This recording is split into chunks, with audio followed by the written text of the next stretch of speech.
गांव की नई सुबह। गांव के लोग अपनी सरलता और ईमानदारी के लिए जाने जाते हैं। ये कहानी एक छोटे से गांव सोनपुर की है, जहां एक नई सोच ने बदलाव की लहर ला दी। भाग एक, गांव की समस्या। सोनपुर एक सुंदर गांव था, लेकिन वहां की सबसे बड़ी समस्या थी बेरोजगारी। किसान अपनी फसल का सही दाम नहीं पाते थे और युवा शहरों की ओर पलायन कर रहे थे। गांव के प्रधान रामलाल जी भी चिंतित थे कि कैसे गांव की स्थिति सुधारी जाए। भाग 2, राजू की नई सोच। गांव का एक युवक राजू, जो शहर से पढ़ाई करके लौटा था, इस समस्या को हल करना चाहता था। उसने सोचा कि अगर गांव के किसान अपनी फसल को सीधे बाजार में बेचें और गांव में ही छोटे उद्योग शुरू करें, तो स्थिति बेहतर हो सकती है। राजू ने गांव के युवाओं को इकट्ठा किया और उन्हें समझाया कि हमें बाहरी मदद का इंतजार करने के बजाय खुद कुछ करना होगा। उसने सुझाव दिया कि गांव में जैविक खेती ऑर्गेनिक फार्मिंग की जाए, जिससे फसलों की कीमत ज्यादा मिलेगी। भाग 3, बदलाव की शुरुआत।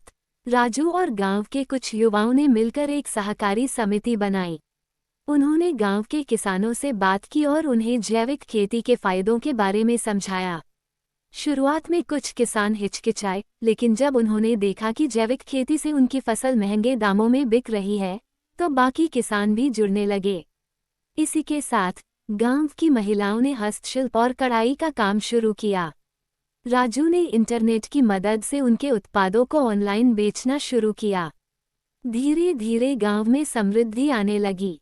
भाग 4, गांव की नई पहचान। 1 साल के अंदर सोनपुर की तस्वीर बदल गई। किसान खुश थे, युवा रोजगार के लिए शहर नहीं जा रहे थे और गांव की महिलाएं भी आत्मनिर्भर बन गई थीं। एक दिन गांव में जिला अधिकारी आए और सोनपुर की सफलता की कहानी सुनकर प्रभावित हुए। उन्होंने गांव को एक मॉडल विलेज घोषित कर दिया और दूसरे गांवों को भी सोनपुर से सीखने की सलाह दी। भाग 5, सफलता की रोशनी। राजू की सोच और गांव वालों की मेहनत ने सोनपुर को एक नई पहचान दी। ये कहानी बताती है कि अगर हम ठान लें, तो कोई भी बदलाव असंभव नहीं है।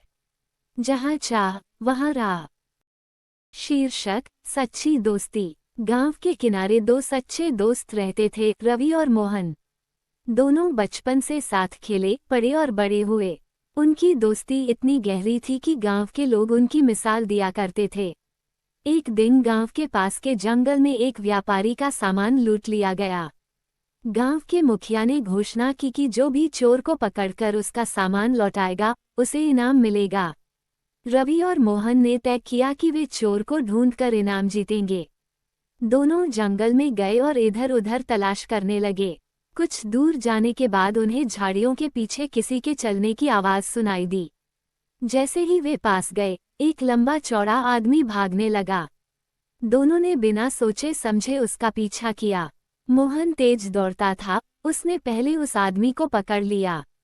लेकिन वह चोर ताकतवर था, उसने मोहन को धक्का देकर गिरा दिया और भागने की कोशिश करने लगा। रवि ने तुरंत एक लकड़ी उठाई और चोर के सामने जाकर खड़ा हो गया। मोहन भी संभलकर खड़ा हुआ और दोनों ने मिलकर चोर को पकड़ लिया। वे चोर को गांव लेकर आए और मुखिया को सौंप दिया। व्यापारी बहुत खुश हुआ और इनाम में दोनों को सोने के सिक्के दिए। लेकिन इन सिक्कों से ज्यादा खुशी उन्हें इस बात की थी कि उन्होंने मिलकर एक अच्छा काम किया और अपनी दोस्ती को और मजबूत बनाया। इस कहानी से हमें सीख मिलती है कि सच्चे दोस्त मुश्किल समय में एक दूसरे का साथ नहीं छोड़ते और मिलकर किसी भी चुनौती का सामना कर सकते हैं।